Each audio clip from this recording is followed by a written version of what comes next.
Um motorista dirigindo um Palio, é mais surpreendente, a 152 km por hora em uma rodovia estadual aqui do nosso estado, aqui na nossa Paraíba.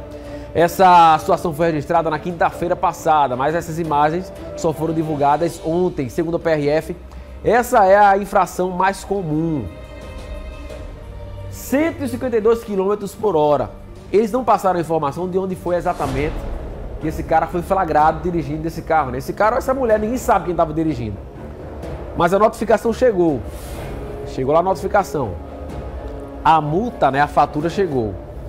Mas por que a PRF divulga isso aqui? Por que a PRF divulgou essa imagem? Para mostrar que tem gente que acelera tanto, que atinge uma velocidade tão alta, que acaba sendo multado. E eu fiquei impressionado porque tá no Palio aí, mas o Palio anda também. É no vapor, é na pressão. E tá aqui, ó, 152 km por hora. Na velocidade que tava, se esse carro atingir um animal, uma criança, outro carro, é destruição, é morte na certa. É um acidente fatal. A situação é complicada, é pesada. Por isso tá aqui o registro feito pela PRF. E amanhã a gente vai ter um balanço da Operação São João, que foi deflagrada pela PRF, e vai justamente destrinchar as informações sobre as ocorrências, né, no fim de semana. Ainda sobre esse tema, o fim de semana, de fato, registrou muito congestionamento. O pessoal que saía de João Pessoa para o interior, saía para outras cidades, acabou aí tendo a complicação no trânsito. Eu vou começar ao vivo, né, com a psicóloga Alice Santos, para explicar a que se deve, né, essa famosa impaciência que a gente tem no trânsito, né? O trânsito estava parado, muita gente saindo de casa, e aí tem gente impaciente. Quando consegue passar do trânsito, ali daquele gargalo, daquele tráfego pesado, o pessoal acaba acelerando, pisando. Pode ter acontecido isso aqui, ó. Doutora Alice, cadê ela, hein? Para falar sobre essa impaciência. A gente é impaciente, rapaz. A gente reclama de tudo. Muito bom dia. Obrigado por estar com a gente hoje aqui na segunda-feira, feriado, mas trazendo essas informações importantes, né? Por que a gente fica tão estressado e tão impaciente no trânsito, doutora? Bom dia, Betinho. Bom dia a todos que nos assistem. Então, Betinho, no trânsito, o trânsito, na verdade, ele nada mais é do que uma extensão, uma continuidade da vida do indivíduo. Então, é mais um local onde ele acaba exercendo essa função de sujeito, de ser humano, e por isso ele vai levar as características que ele já tem na vida dele. Então, o que é que a gente enxerga hoje na sociedade? Uma sociedade extremamente acelerada, uma sociedade extremamente imediatista. E é interessante porque sempre que eu falo sobre ansiedade, sobre estresse, eu costumo citar como exemplo o trânsito. E aí, hoje temos essa pauta do trânsito e do estresse. Então, na verdade, é um ciclo que se retroalimenta. O trânsito por si só, ele é um ambiente extremamente estressor, né? Considerando que aqui no Brasil quase 40% das pessoas passam uma hora no trânsito.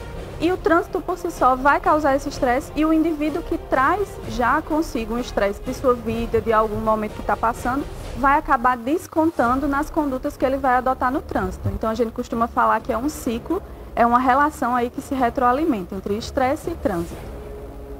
A gente pode fazer para diminuir esse estresse, para entender que isso faz parte da rotina, o trânsito ele não vai mudar.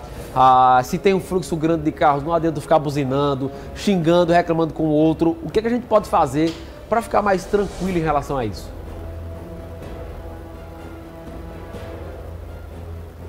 É importante a gente adotar o que nós psicólogos chamamos de regulação emocional. Então, compreendendo que o nosso estresse ele pode acabar sendo levado para o ambiente do trânsito, a gente precisa começar a manejar esse estresse antes de entrar no carro.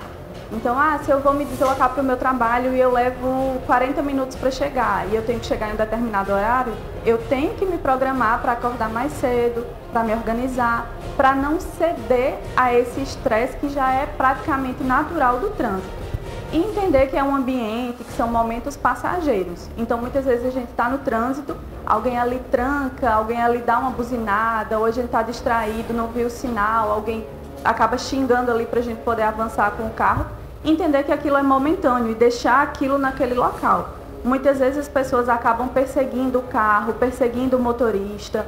A gente tem cenas, né, inclusive recentes, de pessoas que atiraram em outros motoristas devido a questões de trânsito. Então é importante fazer a regulação emocional desse estresse, dessa ansiedade antes de entrar no carro, para que o veículo não se torne uma verdadeira arma dentro do trânsito. Doutora, e o que fazer se a gente percebe, se eu percebo que eu não tenho como controlar isso, eu não tenho como me preocupar o que, é que vai acontecer? Por exemplo, o pessoal, como a senhora disse aí, acaba perseguindo outros carros, batendo em carros depois de uma discussão de trânsito, tem briga, tem tiro, infelizmente acontece isso. Mas porque tem gente que não pensa, né? Se eu fizer isso aqui, se eu bater naquele carro ali, eu vou ter prejuízo, se eu matar alguém, eu vou ter prejuízo. Tem gente que não consegue colocar esses detalhes, né, na ponta aí, não é na ponta do lápis, mas não consegue internalizar isso, não consegue colocar isso como prioridade, né? Se eu fizer isso, é melhor ficar tranquilo aqui, porque se eu fizer isso, vai ter esse resultado. Se é uma pessoa de casa agora, não tem como controlar isso, é importante procurar de fato um psicólogo, agir dessa forma, procurar um tratamento mais especializado, mais específico. Betinho, olha que interessante, a ciência inclusive explica isso. Quando o indivíduo está sob uma condição de estresse ou de emoção muito forte, tem uma região do nosso cérebro chamada córtex pré-frontal, que vai ser a região responsável pela tomada de decisão, que não vai funcionar bem. Então, quando o indivíduo entra no carro e está emocionalmente abalado, está estressado, tem muita chance dele ter essas condutas inadequadas. Então, é ideal que o indivíduo tente abrir mão um pouco desse hábito de dirigir, ver se esse comportamento passa, ver se ele consegue regular suas emoções de maneira melhor e, caso não, sem dúvidas, procurar um psicólogo, procurar uma psicoterapia para conseguir manejar essas emoções de forma adequada. Muito obrigado, doutora, pelas informações, excelentes explicações sobre esse tema tão recorrente, né, que é o trânsito. A gente viu agora um cara que estava a 152 km por hora em um carro, né, ninguém sabe o que aconteceu, estava com pressa e essa ansiedade às vezes pode acontecer uma tragédia com isso. Então por isso é importante essas dicas. Muito obrigado, seja sempre bem-vindo aqui na nossa TV Arapuã, viu? Muito obrigada, Betinho. Bom dia a todos. Bom dia, bom dia. Pessoal, esse é um tema que a gente tem que falar, é algo que tem que ser dito para a população, porque infelizmente tem pessoas que saem de casa e não pensam no próximo e nem no que pode acontecer. Iniciativas como trancar de propósito, bater no carro de propósito dos outros por conta de uma discussão ali temporária. Um dia desse eu estava vindo para cá, para o trabalho, e aí eu passando ali na Maximiano de Figueiredo. O trânsito parou, eu parei o carro devagarinho. Do nada eu sinto uma batida atrás do carro. Eita, mentira, trânsito caótico. Aí eu desci do carro, fui ver se tinha acontecido alguma coisa, vi lá, não tinha acontecido nada. No carro de trás desce um idoso. O idoso desceu, todo nervoso, disse, não, vamos embora. Vá, rapaz, volta pro seu carro aí, tá tudo certo. Perdi a mão dele e fui embora. Poderia ter até outra reação, mas ia falar o quê? Eu ia reclamar o quê naquele momento? Infelizmente essa não é a minha atitude todas as vezes. Eu me estresso também no trânsito, eu pego ar, eu falo merda, eu xingo de longe, né? Os vídeos fechados, pra lá, que motorista rindo da moninga. Porque às vezes tem gente lá mais brabo, mais estressado, e aí acaba fazendo com que o que seria uma viagem tranquila, né? Um trajeto tranquilo, se transforme em um caos e até em uma tragédia.